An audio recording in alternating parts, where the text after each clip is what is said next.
Have you ever wondered why it's so difficult for China to import from the United States as much as we import from them? It's not politics. It's not for lack of effort. It's simple math and the way the global economy works. The U.S. imports over $438 billion worth of goods from China each year. We export around $145 billion.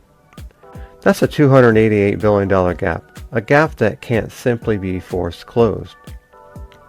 China has a population of around 1.4 billion people, but their average income is about $13,000. In the U.S., it's around $75,000.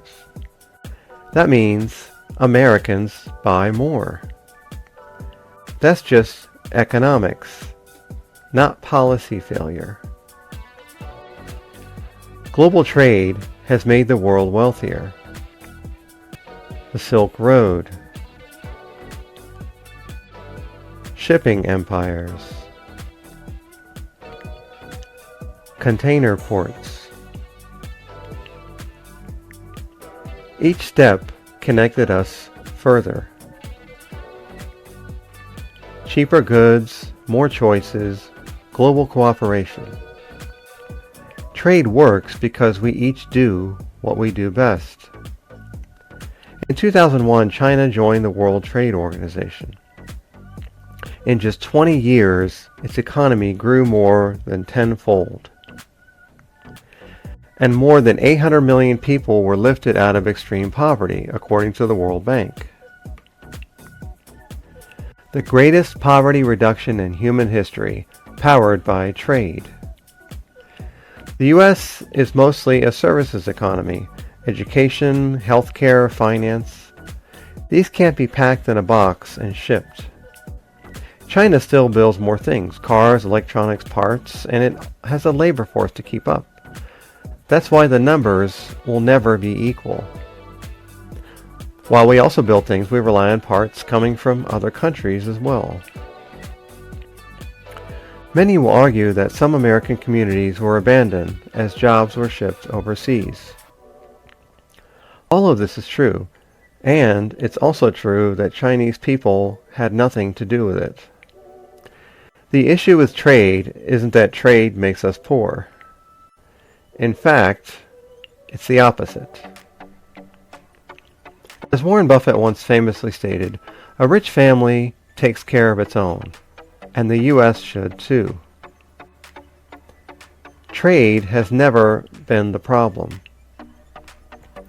It's always been about sharing the distribution of wealth.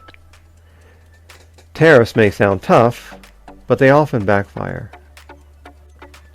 They raise prices here at home, disrupt our own supply chains, and damage the same businesses we're trying to protect.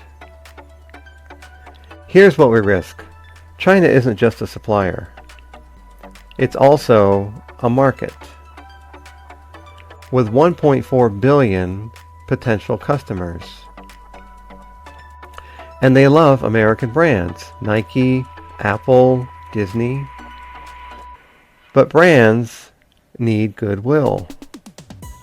If we alienate the Chinese people now, we might lose them forever. Let's be clear, Chinese workers didn't steal our jobs. They were offered work by global corporations, and they took it because they needed it. They wake up early, work very long hours, provide for their families, just like we do. Do you know that many Chinese workers live far away from their families just to work? They often live in dormitory-style rooms and often only see their families once during Chinese New Year. While we have a different system of government, the Chinese are people just like us. Trade isn't a scoreboard. It's a relationship. And it only works when it's built on understanding, trust, and long-term vision. Let's stop fighting the math and start seeing the possibilities.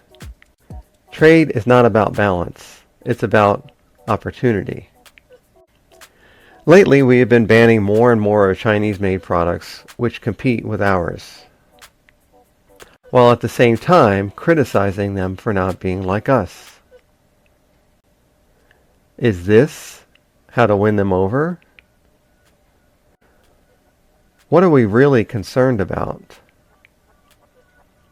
If we destroy our relationship with China, we will lose about 23% of the entire world customer base as well. Let's build bridges, not walls. Thank you.